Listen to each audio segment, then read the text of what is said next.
proclama àquela Assembleia Santa.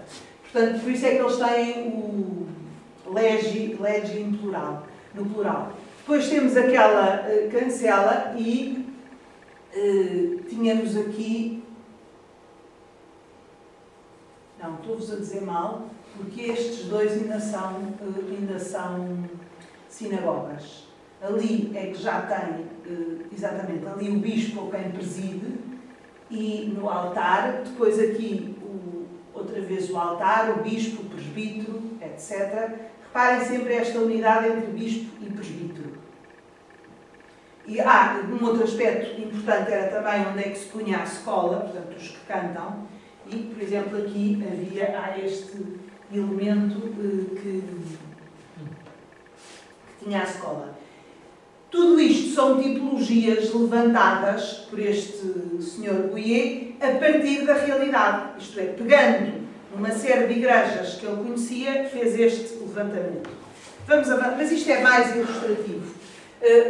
Isto são outros... Agora entramos em alguns batistérios. Por exemplo, os batistérios também muito ligados ao número 8. Porquê? Porque o batismo é, no fundo, este nascer uma criatura nova. Portanto, este aspecto, temos aqui vários exemplos de batistérios, precisamente com o fora da igreja. Temos ali, por exemplo, aquele caso. É mais ilustrativo. Podemos avançar, João. Outras tipologias de batistérios. Estes são diversos tipos de batistérios que existem. Nós depois, quando falarmos do batistério propriamente dito, falarei um bocadinho mais disto. Podemos avançar. Mantemos dos batistérios. Também o 4, muitas vezes aparece, porque tem a ver com o sentido da encarnação. É um quadrado de 4 lados, etc. Portanto, Cristo não é um puro espírito, mas é alguém que encarnou na terra, que assumiu a carne. Portanto, aparece em cruz, também o sentido da cruz, mergulhar, portanto, os degraus que se descem, os degraus que se sobem. Podemos avançar. Aqui temos tipologias e aqui entramos em algumas basílicas. Aqui era, de alguma forma, relativamente aos batistérios, os percursos que se faziam do clero e dos batizandos, isto é, o batistério ao lado da catedral. Isto perceberão melhor, porque quando o Padre Luís, eu não sei se ele já deu o rito do batismo, e não sei se ele já falou no sentido que os batizados eram batizados num edifício à parte, e depois ainda não falou disso, pronto. Não tive cá. Pronto. O batismo, ele explicará isto melhor. De qualquer maneira, o batismo, nestes primeiros tempos, era feito em edifícios próprios, fora da igreja, e depois, normalmente, eram batizados na Vigília Pascal, e na primeira parte da Vigília Pascal, os batizandos, os catecúmenos, estavam com o bispo neste edifício e depois entravam em procissão solene, depois de terem sido batizados, para a restante missa. Portanto, estas três imagens exemplificam precisamente estes percursos entre o bispo e os batizandos. Podemos avançar. E aqui há um exemplo muito engraçado, porque o rito do batismo de Santo Ambrósio tem uma grande especificidade. O ano passado dei isto depois do Padre Luís ter falado, ele ainda não falou. O batismo. Pois. Pronto, então se calhar não vou perder muito tempo com isto, porque é mais difícil de perceber assim. Porque havia o bispo, o presbítero, o diácono e o batizando. E na liturgia de Santo Ambrósio era preciso existirem estas pessoas todas. E tinha muito a ver com isto é uma representação que fizeram, desenhada, mas que está muito bem feita, porque o batizando entrava por uma determinada porta, era recebido pelo diácono, depois é batizado. Há uma cerimónia, há uma celebração, um rito, que faz só parte da celebração de Santo Ambrósio, que foi muito discutido com Roma e depois não ficou, que era no rito do batismo haver o lava-pés. Isto é, eram lavados os pés ao batizando.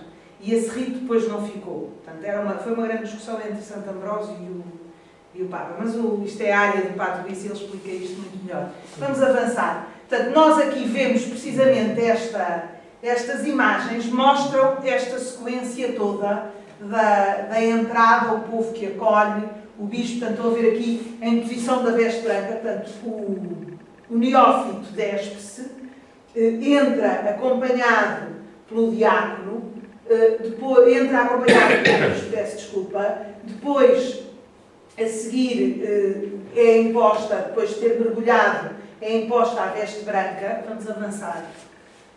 Não, minto, é-lhe dada a veste branca, que ele depois entrega ao diácono, é batizado e depois a seguir é recebido novamente pelo bispo. Aqui é o bispo que lhe lava os pés, portanto fazia parte do batismo, e depois são todos os neófitos a saírem com a veste branca, baseado naquele texto. Estes são aqueles que lavaram as suas túnicas no Apocalipse. No caminho ao catecumenal, eles têm uma etapa do caminho, irem à missa, todos túnicas brancas. Exatamente, de manhã às 6 da manhã. Já se lembrei, sim. Portanto, estão a ver que isto de qualquer maneira ilustrava mais o discurso do Padre Luís, mas tem a ver com isto, que é no fundo esta forma que depois não se manteve. É assim, no ritual do batismo não ficou este aspecto do lava-pés. Havia uma consciência tão grande deste batismo. Hoje em dia é sempre aos 5, aos 6, aos 7. Não, era uma coisa que era de facto... Aqui, vamos começar então com as basílicas. Qual é que é a importância das basílicas?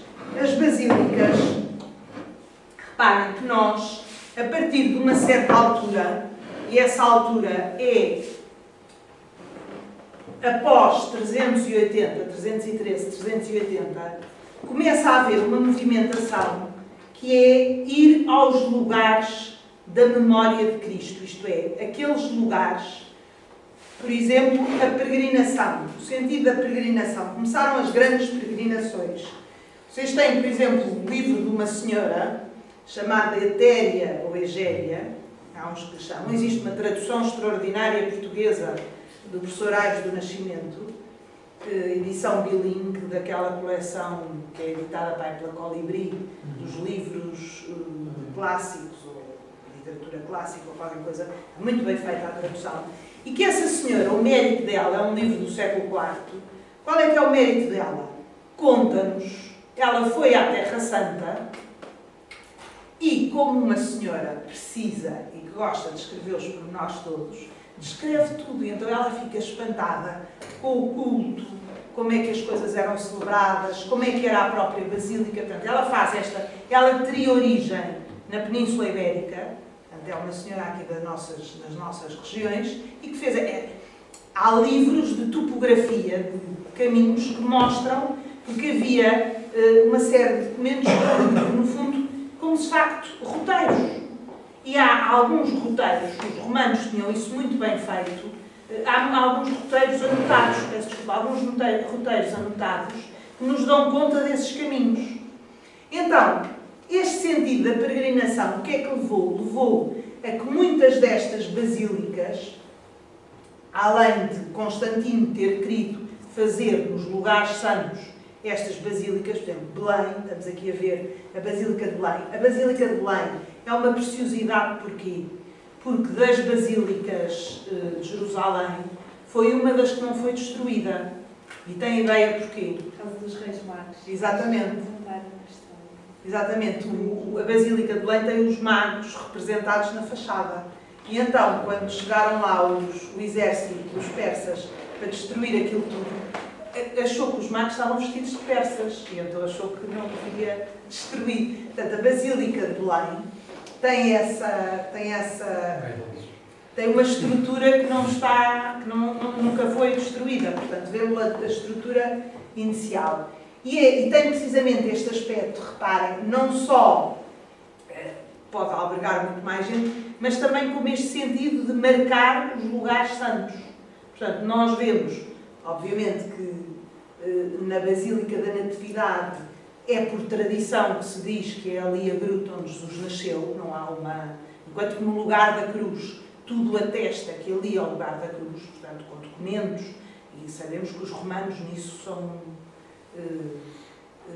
completamente fiáveis na sua determinação das coisas, na escrita, portanto, o direito nasce com os romanos, portanto, é esta... Se fosse com os gregos era assim um bocadinho mais raro, só com os romanos aquilo nasce ali. Portanto, não se tem a certeza, mas, por tradição, tem-se venerado sempre ali o nascimento de Jesus. E estas basílicas são as chamadas basílicas martoriais, a professora Filomena Limão deve ter falado nisso, portanto, que assinalam os lugares santos. Portanto, há as igrejas, que são igrejas, por exemplo, uma igreja paroquial, etc., mas há igrejas que estão sobre os túmulos. O lugar, porquê? Porque o dia da morte, o lugar onde a pessoa está sepultada, é o lugar do início da vida eterna, do começo da... E, portanto, temos este aspecto. E aqui vemos, de facto, a estrutura em que nós vemos as várias naves e ali a ábside, aquela estrutura octogonal, precisamente sobre a gruta, que estará está, como diz ali, a planta da gruta, sob aquele octágono, precisamente a simbolizar a cruz. E sob a cruz, no lugar onde terá estado a manjedoura, existe uma estrela de 14 pontas. Porquê as 14 pontas? Alguém tem ideia? Os apóstolos, mais Jesus, mais... Um evangelho desta semana. Aí as 14 gerações. Exatamente. As Eu 14 disse gerações. É logo, uma e estrela de tem 14 pessoas pontas. para os vossos netos. Exatamente. Nunca mais 14 atenção. gerações. É assim, há o Evangelho de São Mateus, que fala Genealogia de Jesus. da genealogia de Jesus, e que no fundo são 14 gerações até chegar a Jesus. Por isso aquela estrela, no fundo, para quê? Para acentuar a questão da encarnação. Quer dizer que Jesus não é um aborígene que nasceu, não tem nada contra os aborígenes, em Marte, Isso é austral. em qualquer sítio, mas é alguém que nasceu de filho de David. Sim, portanto começa ali, temos ali. Vamos avançar. E de José, depois de José e de José. Exato. Passou para Jesus. Aqui temos outras basílicas, portanto, aqui é o Santo Sepulcro. O Santo Sepulcro tem este aspecto que tem, na mesma basílica, o Calvário, o lugar onde a cruz de Jesus esteve colocada, e o sepulcro vazio. Portanto, vemos aqui o sepulcro, precisamente a ábside está sobre o sepulcro vazio, a chamada anástasis. A própria palavra anástasis quer dizer ressurreição. E vemos depois e o lugar do Calvário. Portanto, temos esta, é uma igreja cheia, e a Egéria faz precisamente a descrição de todo este edifício. Este edifício, obviamente, a Basílica Constantiniana depois já foi ampliada, já foi aumentada, mas são de facto estes lugares onde as pessoas começaram a correr e começaram a ir, e depois temos o período dos cruzados, e etc. Portanto, este sentido de preservar a memória, porque a encarnação tem esta implicação, não é só uma coisa espiritualista, é o lugar, meter a mão, eu já fiz isso, é uma coisa impressionante, meter o braço no lugar da cruz. Há um buraco e a pessoa pode meter o braço. É de facto uma coisa de arrepios, no fundo, a pessoa perceber que está a meter o braço num lugar onde esteve a cruz de Cristo. Ou estar no sepulcro e tocar a pedra, ou aquela pedra onde Jesus esteve depositado antes de entrar no sepulcro. Como? Jacente. Exatamente, Aquela onde teve jacente. da posição. Portanto, é muito impressionante fazer esta experiência e ter esta consciência. Vamos avançar.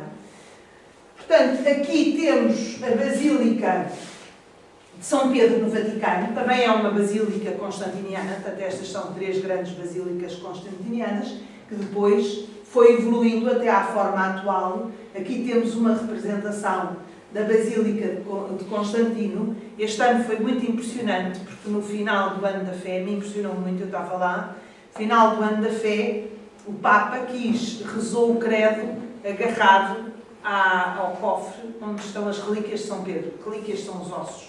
Não estão os ossos de São Pedro, e portanto ele rezou o credo, algo muito impressionante. A pessoa de repente... Como? Nós, os pobres, nós assim, os longíssimos de Roma, vimos fotografias. Não, mas eu apanhei nesse dia, apanhei um frio de rachar, porque a pessoa para estar lá num lugar decente, tive para lá às 7. Portanto, das 7 à 1, morri de frio. Acabou aquilo, acabou a missa, aquilo disparate, acabou a missa, e eu enfiei-me no primeiro restaurante que havia em frente e pedi um copo de vinho quente. Porque eu estava tão transida de frio, tão transida, uma coisa mas foi muito bonito. Mas quando é que foi? No dia que estudei? Cristo Rei, exatamente, na Praça de São Pedro. Exatamente, está agarrado, exatamente. É uma coisa impressionante. Que é a primeira vez que isto acontece, é o Papa, é o sucessor de Pedro, a agarrar o nosso Pedro. Não, e a forma como ele estava agarrado era uma coisa, a mim eu fiquei muito impressionada. Mas essa caixa não estava lá no sepulcro em baixo? É que está no sepulcro em baixo. Tirou de lá, Pois, tiraram. onde diz Pedro está aqui, que é Pedro Exani. Pedro está aqui. É toda a afirmação da tradição, né? E o sucessor dos apóstolos, quer dizer, aquele homem que trazia ali com ele. É que isso E portanto, é muito impressionante. Mas isto, para verem que esta estrutura, reparem, tem uma estrutura, se repararem, tem um átrio inicial, depois tudo isto tem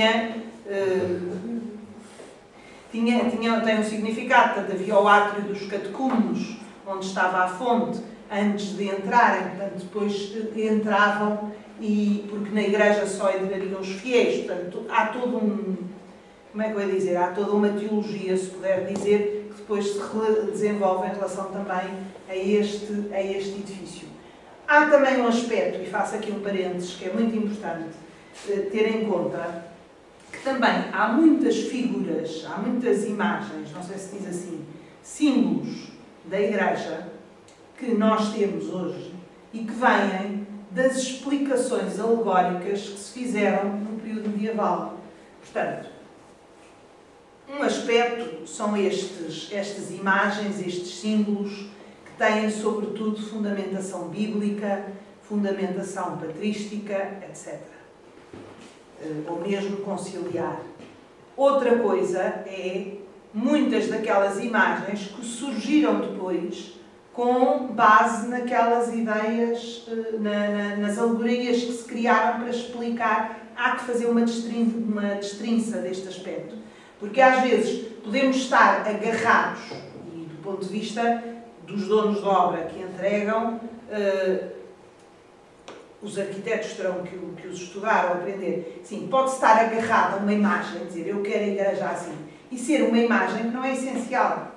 Não percebeu o que é que eu quero dizer? Porque é uma imagem que surge destas explicações alegóricas, mas que não está radicada nem na Sagrada Escritura, nem na própria tradição. Surgiu num determinado momento, numa explicação, mas que vale o que vale. Portanto, é importante ter esta separação. Isto já são horas, não? Pronto, vamos então avançar.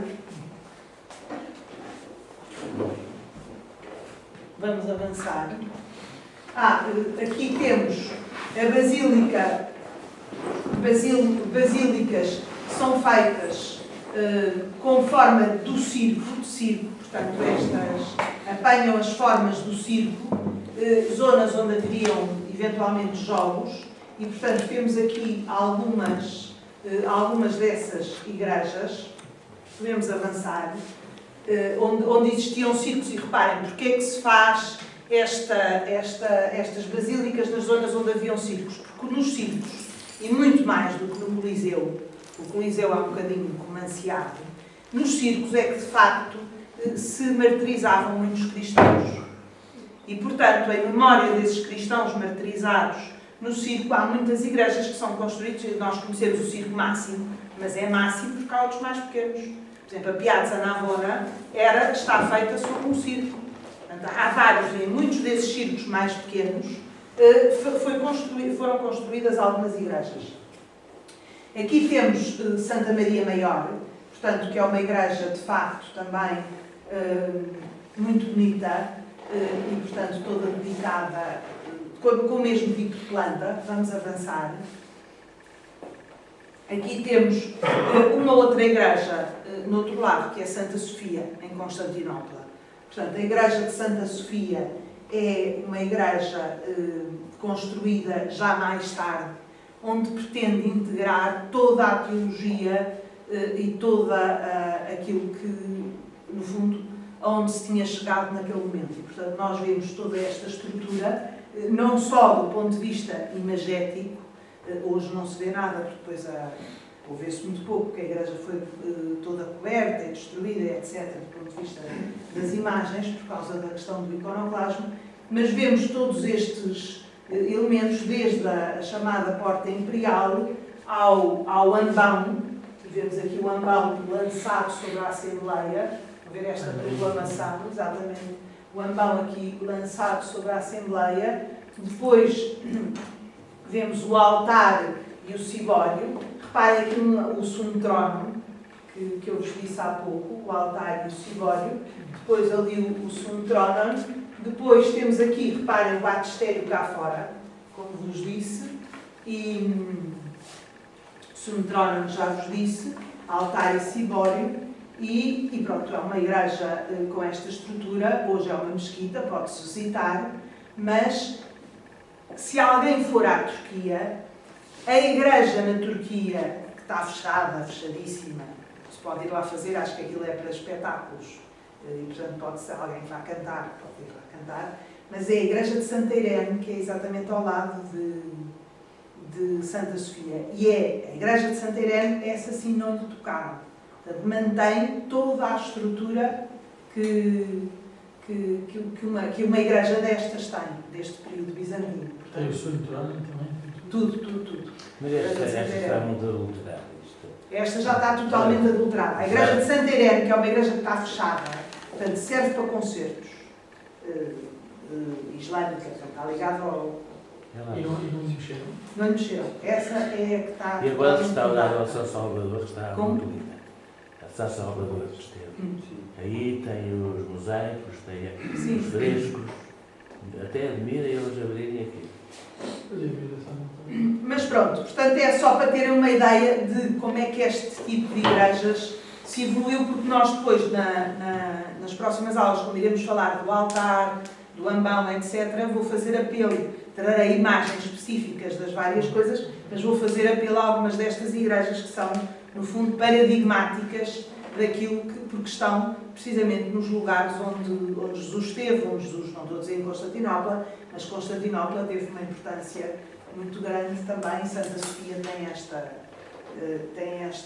tem aquela imagem do Cristo Pantocrátor, que há um concílio na igreja, que é o concílio de Constantinopla, século VI. Pronto, é um concílio. Concílio de Trullo.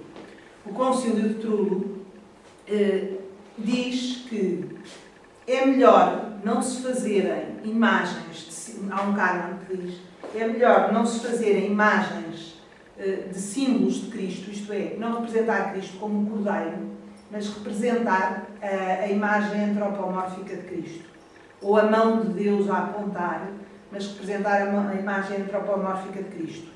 Porque diz que pode confundir as pessoas, até mesmo num dos cânones. E é a partir desse concílio, é o chamado concílio em Trullo. Trullo porque era uma sala que tinha abóbadas. Portanto, Trullo quer dizer abóbadas. É a razão. E nesse concílio, portanto, a partir daí começam a surgir as imagens do Cristo Pantocrátor. Portanto, a partir desse momento há um incremento. Se até aí era mais um Cristo simbólico, cordeiro pascal, etc., a partir desse momento há uma presença, sobretudo, do chamado Cristo Pantocrátor. Desculpe, onde é que fica o cibório? O cibório é por cima do altar. Portanto, o cibório fica por cima mesmo do altar. Que é o equivalente ao balde. É o equivalente ao balde aqui. É um templete. Basicamente. Mas a denominação de cibório significa isso? Porque eu estou habituado à ideia do cibório como recipiente, não é? Eu penso que o cibório tem a ver com a forma, mas eu posso investigar isso. Também o Eu cibório agora não também é a sei. luneta. Também é o que A luneta da luz. Simbório. Isso é o zimbório. Isso é o zimbório, isto é cibório. Pois, cibório, pois. Mas eu investigo isso, porque A ideia que eu tenho foi aquilo que o Pedro disse, que é no fundo este. O Cibório e o baldaquino são coisas semelhantes. Semelhantes. A única razão que eu consigo descobrir para a mudança de nomes tem a ver com a época. O Cibório é uma pintura que é usada sobretudo na Idade Média e o baldaquino depois no período. É mais tarde, o barroco, exatamente. Talvez porque o cibo, penso que em latim é alimento. Mas já ali o Cibório estava onde? Depois, à frente do... Não, por cima do altar. Por cima do altar. Por trás é que tem... Não, por cima do altar. Por cima do altar. O altar está ali mais ou menos a meio, porque aqui é o centrónomo, portanto, onde se senta o bispo e os presbíteros e todos os ministros do altar. Vamos então avançar. Portanto, aqui é uma axonométrica, ali para o nosso amigo padre, uma perspectiva axonométrica. Vemos aqui bem o simbório, estão a ver ali o simbório, a cancela, ali o centrónomo. Aqui reparem o ambão, vemos tudo isto, o batistério não se vê, que está aqui de lado, e portanto toda a estrutura nas várias ordens das colunas, etc. Aqui é uma outra igreja em Constantinopla de secção de planta circular, isto é, quadrada, e depois com um círculo. Este sentido do quadrado com o círculo tem a ver com a ligação, com a relação entre o céu e a terra. Portanto, o círculo, a abóbada, a zona redonda muito ligada ao céu e a zona quadrada muito ligada à terra, e portanto esta relação... E o que eram aqueles espaços que se criavam entre o círculo e o quadrado? Eram uma espécie de... não eram bem altares, mas podiam ter imagens de santos, poderiam ter... São meio... ter sentido... São aqueles absurdos. É, exatamente. Acabou? Pronto. Então, em termos de imagens, isto foi um bocadinho uma variedade de imagens que tem, sobretudo, o objetivo. O objetivo era dar-vos uma ideia do que é que eu tinha estado a falar. Portanto, isto é toda uma evolução. Reparem, hoje temos igrejas, contextos sociais totalmente diferentes e, portanto, igrejas diferentes. Ainda não nos vamos embora, porque há um texto que ainda não vos li e queria ler no final disto tudo, que está naquela folha que tem o rito da dedicação da igreja, do outro lado, e que é esta questão sobre porque é que nós fazemos igrejas, porque é que, não é as igrejas, peço desculpa, qual é o interesse dos símbolos, qual é o valor dos símbolos. E eu, antes de ler o texto, gostava de insistir num aspecto. Em última análise, percebemos que a igreja é este anúncio. Mas eu, quando entro numa igreja, quando uma pessoa entra numa igreja, quem está a projetar numa igreja, qual é que é o ponto fundamental? E o ponto, de alguma forma, é que aquela pessoa que entra na igreja, através dos seus sentidos, tudo aquilo que ela é, possa passar, se pudermos dizer assim propriamente, dos sentidos do corpo aos sentidos da fé. Isto é, seja crente ou não crente. Isto é, este valor, isto é, quando se projeta uma igreja, quando se cria um espaço igreja, é precisamente para que tudo aquilo que o encontro, que a pessoa que entra, a experiência que faz naquele espaço, o leve ou a leve a passar destes sentidos do corpo, e, portanto, seja o cheiro, a música ou aquela experiência, não sei se tu apresentaste aqui, Pedro, da experiência da música, todos os nossos sentidos, o olhar, a visão, etc., possam fazer este movimento. Quando há este movimento, seja em contexto litúrgico, de celebração litúrgica, seja em contexto de adoração espiritual, quando há este movimento, aquela igreja foi conseguida. Neste sentido. Quando há esta passagem, isto é, quando de facto se faz, ali há um sucesso, podemos dizer assim, de Santo Agostinho explica isso muito bem. Neste bocadinho, a carta 55 de Santo Agostinho é uma carta fabulosa sobre todos estes aspectos. E ele explica explica isto muito bem. E diz assim: o único fim de todo o simbolismo é alimentar e, em certo sentido, atiçar esse fogo do amor para que, sob o seu impulso poderoso, e levando-nos bem alto e entrando em nós mesmos, sejamos admitidos ao repouso. Porque o que nos é sugerido pelos símbolos toca e acende o coração bem mais fortemente do que se a mesma verdade nos fosse apresentada sem a misteriosa veste destas imagens. De onde vem isso? É difícil dizê-lo, mas é um facto. Tudo o que nos é proposto por meio de uma alegoria atua mais fortemente, toca mais profundamente e desperta mais respeito do que se nos dissessem em termos próprios e tão abertamente quanto possível. Creio que a sensibilidade tem preguiça em inflamar-se quando permanece enredada nas realidades puramente concretas.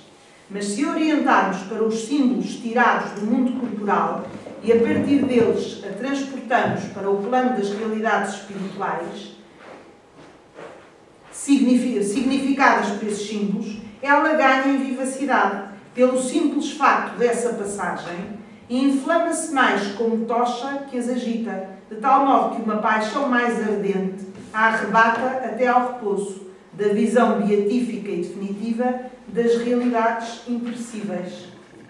Eu acho que Santo Agostinho põe isto clarinho como água, porque de facto é esta passagem dos olhos, dos sentidos humanos do corpo aos sentidos da fé. Mas quem é que diz literalmente assim? Quem é que diz literalmente assim como? Assim, dos sentidos do corpo aos sentidos do sentido da fé. Ninguém. Fui eu que disse no último congresso do canal. Pelo menos eu não li isso a ninguém. Não tinha ideia de tudo isto. É capaz disso, não sei. Eu disse isso no último congresso, mas posso me ter inspirado em alguém, não me lembro da fonte. Descobri esta coisa do Santo, fui ler as coisas do simbolismo do Santo Agostinho e descobri isto, expressava melhor do que esta passagem. Mas pronto, portanto, eu deixo estes minutos que faltam para perguntas, questões. Dei-vos aqui uma certa salada russa hoje nesta aula, mas penso que, do meu ponto de vista, que era importante para se ter um bocadinho de consciência do que é isto da Igreja e que, de facto, projetar uma Igreja, a liturgia é fundamental, é um aspecto fundamental, mas não basta. Há que ter uma visão da própria Igreja, do que é que ela é, como é que ela se pensa e perceber, sobretudo, os instrumentos que têm à mão para esta tarefa. Nas próximas 2 aulas, os próximos 2 dias, iremos ver em concreto cada um dos elementos do espaço sagrado e, portanto, algumas destas coisas que falámos aqui vão vir ao de cima, mas dúvidas, perguntas, questões que queiram fazer.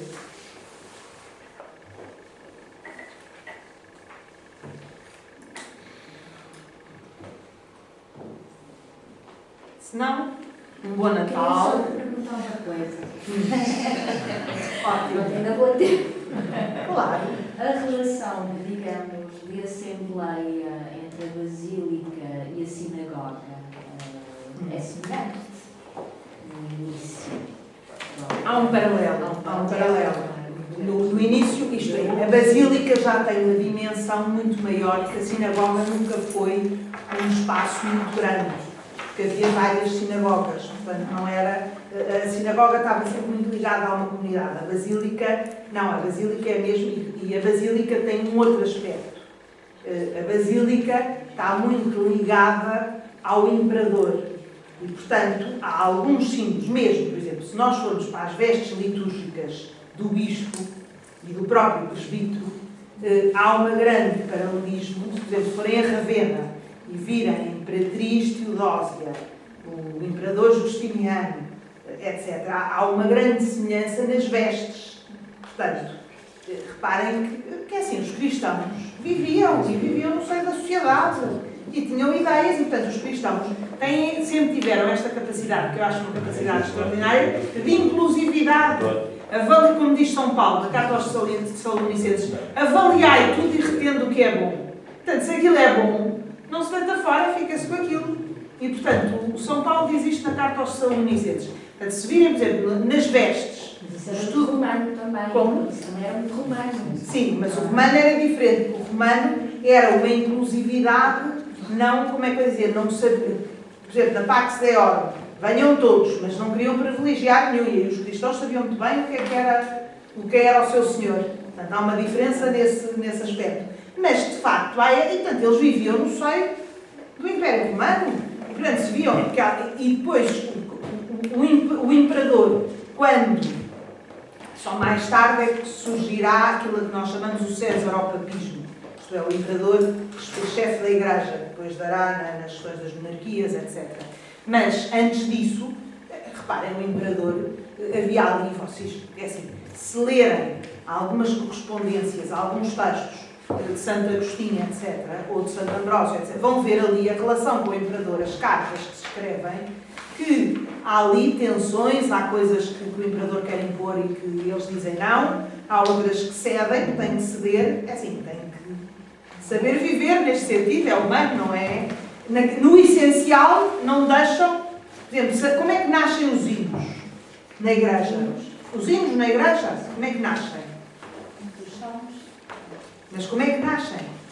Sim, dos salmos, isso sim, mas os hinos que não são salmos, os hinos que são normalmente peças poéticas, como é que nascem?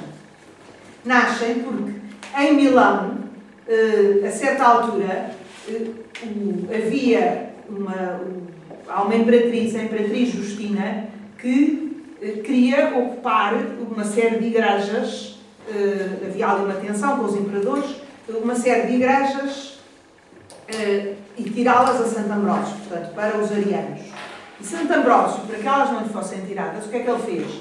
Juntou lá o povo, foi para lá com o povo, e a certa altura, ele diz mesmo, lê-se isso nos textos dele, e a certa altura o que é que eu fazia ali noite e dia com o povo? Tive de começar a cantar. E como ele escrevia muito bem, há 3 hinos que ainda hoje se cantam na liturgia das horas, que são hinos escritos por Santo Ambrósio. Portanto, e uma das coisas que provoca Santo Agostinho, ele diz isso nas Confissões e nos textos, é precisamente de repente chegar ali e ouvir o cântico nos hinos. Coisa engraçadíssima. Portanto, nasce para responder a uma situação concreta. Ele tinha ali um povo, o que é que ele fazia com o povo? Deu um bocado, estavam todos à alfatada. Vários dias dentro da igreja, não é? Então, tocavam-nos a cantar, que é uma forma de louvar a Deus e também estar sempre a ler pela Sagrada Escritura, coitados, não aguentavam, não é?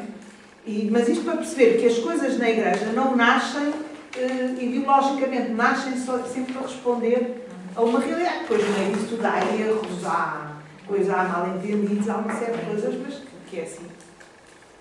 Não sei se... Alguma questão? Então, um Santo Natal, um bom ano e pronto, e obrigadíssimo ao João pelo trabalho todo feito. Bom Natal para todos, bom Natal, boa passagem de ano. Sim, E encontramos aqui dia 3 às 3 da tarde, outra vez, para retomarmos as aulas da professora Isabel.